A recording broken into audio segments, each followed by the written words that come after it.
Od roku 2027 budú musieť aj domácnosti v Európskej únii platiť za emisie z kúrenia a pohonných látok. Táto povinnosť sa však nebude vzťahovať na domácnosti, ktoré kúria drevom. Viac si povieme s prezidentom cechu kachliarov Štefanom Bobockým. Dobrý deň. Dobrý deň.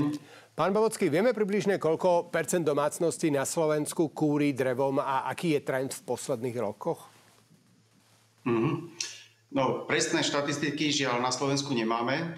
Ale keď vychádzame z toho, že z toho zhruba 1 000 000 komínov, čo vidíte na strechách, tak časť sa používa samozrejme na plyn, časť na kotle na tuhé palivo a zhruba 80% podľa štatistiky SHMO, 80% z kotlov na tuhé palivo je kotlov na drevo. Nás ako členov cechu kachliarov samozrejme viac zaujímajú tie krby, kachlové pece, ktoré sú umiestnené v obývačke, nie tie kotle v pivnici. A tieto poväčšine ľudia nepoužívajú ako hlavný zdroj kúrenia, skôr ako doplnkový zdroj, nejaký záložný zdroj kúrenia alebo tvorbu atmosféry. Prečo práve tie domácnosti, ktoré kúria drevom, budú oslobodené od emisných poplatkov?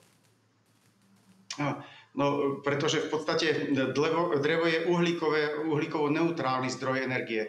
Bolo uznané za obnoviteľný zdroj energie, pretože strom počas svojho života vlastne vdychuje oxid uhličitý, viaže ho do dreva a potom v podstate vlastne z toho dreva pri tom horení vlastne naspäť uvoľňuje len toľko istého oxidu uhličitého, koľko vdychlo do seba počas svojho života.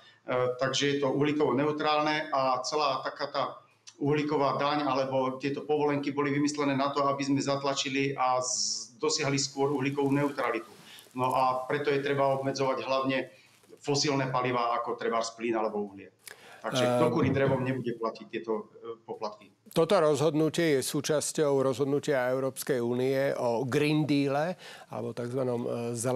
zelenej dohode. Ale analytici upozorňujú, že zároveň s vyrúbením poplatkov budú rásť aj ceny pohonných látok. Môžu vzrásť dokonca až o 30 centov na liter.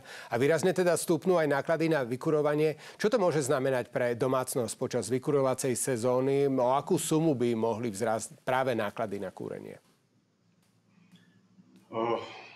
No, nemám presné údaje v tomto smere. V prípade, že Slovensko sa už raz rozhodne, že nebude dotovať energie ako plyn alebo elektrinu, tak potom v tom prípade určite o desiatky percent vzrastie táto cena, zatiaľ čo cena dreva je už dneska trhová a reálna.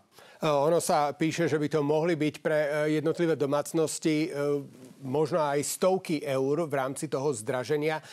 Vzhľadom na to, čo sme počuli aj dnes, na Slovensku sa chystá adresná energopomoc a práve ale sa nebude vyplácať pre domácnosti, kde sa kúri drevom.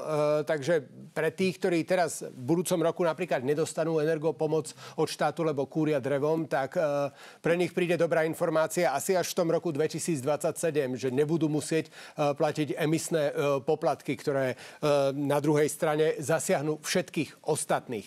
Predpokladáte návrat ku kúreniu drevom na Slovensku vo väčšej miere? Áno, ako určite. Už ako teraz, keď poviem za nás, za cech kachliarov, tak už posledných 5 rokov zaznamenávame stále väčší a väčší záujem o kúrenie drevom. Je to spôsobené niekoľkými vecami. Či už to bolo, že ľudia boli uväznení počas korony doma, tak teda od toho 20. roku, keď to zoberme, alebo to bolo to, že bol drastický nárast cien energií a z tohoto sa báli vlastne, alebo ja neviem, začiatkom vojny na Ukrajine a jej pokračovaním v podstate vlastne obava o dodávky plynu, alebo celkovo vlastne, keď si uvedomíte, že ten, kto kúri drevom, nemá len ten benefit, že má treba lacnejšiu energiu, ale je aj nezávislý, lebo vlastne kúrenie v krbe alebo v kachlovej peci funguje aj bez elektrickej energie. To znamená, že máte svetlo, máte teplo, ak máte sporák, tak si viete aj uvariť, aj upiec a ste teda nezávislí. A toto zaujíma našich ľudí okrem toho, že je to lacnejšie. Máme na Slovensku dostatok dreva na kúrenie a aká je tá cena momentálne v porovnaní s inými formami kúrenia? Tak s porovnaním s inými formami je to teraz ťažko porovnávať, pretože sú deformované tie ceny, ale čo sa týka dreva, tak tam mám dobrú správu, že v podstate keď si zoberiete štatistiku od roku 1919, teda od vzniku Československej republiky, doteraz podľa štatistiky slovenských lesov, nikdy nebolo na Slovensku väčšia plocha pokrytá lesmi ako teraz, vyše 30% máme. Nikdy nebolo viacej drevnej hmoty v zásobe proste v lesoch, takže stále nám dorastá viac, ako stíhame míňať. A pokiaľ sa budeme rozumne správať a dobre hospodáriť, tak máme dostatok dreva, teda nie len na stavebný priemysel, nábytok a podobne, ale vždy vzniká pritom aj odpad, ktorý sa dá zužitkovať napríklad z kúrením. Na čo by si mali dať pozor ľudia, ktorí kúria práve drevom? Nastáva už tá sezóna, v mnohých domácnostiach sa už začalo kúriť? Tak určite údržba, to znamená, keď začneme od vyčistenia komína a skontrolovania celého spotrebiča, že či je v poriadku.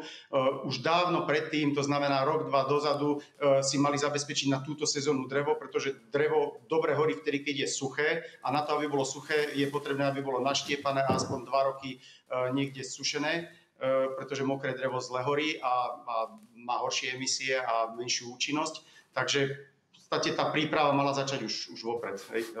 A teraz by si mali pripravovať drevo o ďalšie 2 roky, ktoré použije. Takže treba byť pripravený, a keď hovoríme o tom, že od roku 2027 budú musieť domácnosti v EÚ platiť tie emisie z kúrenia aj z pohonných látok, ale čo sa týka skúrenia, jediná oslobodená bude možnosť práve kúriť drevom, tak už by to mali začať plánovať teraz, hovoríte. Tak, správne, áno. Ďakujem veľmi pekne za zodpovedanie mojich otázok, ďakujem vám za rozhovor a želám ešte pekný deň. Ďakujem pekne.